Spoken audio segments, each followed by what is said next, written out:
Roanoke Island, probably one of the only places that I remember from history class. The Roanoke colonies were established by Sir Walter Raleigh with the hopes of accomplishing a lot. I mean, we're talking about Christianizing the Indians, discovering a passage to the Pacific Ocean, and more. These people were quite literally on a mission. It was intended to become the first permanent English settlement in the New World, but very quickly there was a desperate need for supplies. When John White, who was the governor of Roanoke, traveled back to England to secure provisions for the colonists, he would be stuck there for years due to England going to war with the Spanish Armada. John White would not be able to travel back to Roanoke until 3 years later, and poof, they were gone.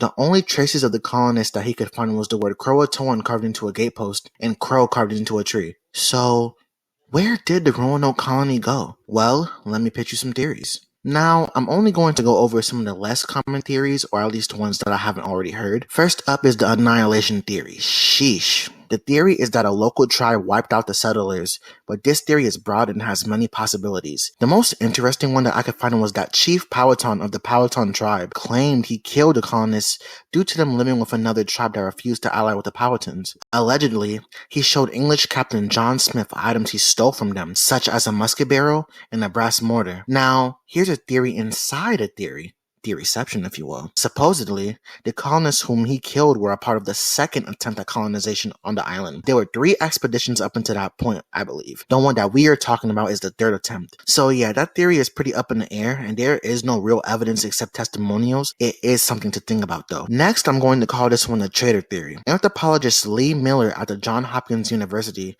believes that the attempt at colonization was set up to fail from the very beginning. How it goes is that there was a man named Sir Francis Walsingham, who was England's Secretary of State to Queen Elizabeth. Miller claims that Francis purposefully left the colony behind at Roanoke so that the colonists would meet their demise, with the intention of making Sir Walter Raleigh, a favorite of the Queen, look bad. Initially, the colonists were supposed to settle in the Chesapeake Bay, but settling in Roanoke landed them in the middle of a quote-unquote violent tribal power struggle. Imagine me doing the hand thing for extra emphasis, by the way. The tribes who were friendly towards the English would go on to lose their territory, and the colonists would either be killed or captured as slaves. Now, I personally don't know what to say about this one.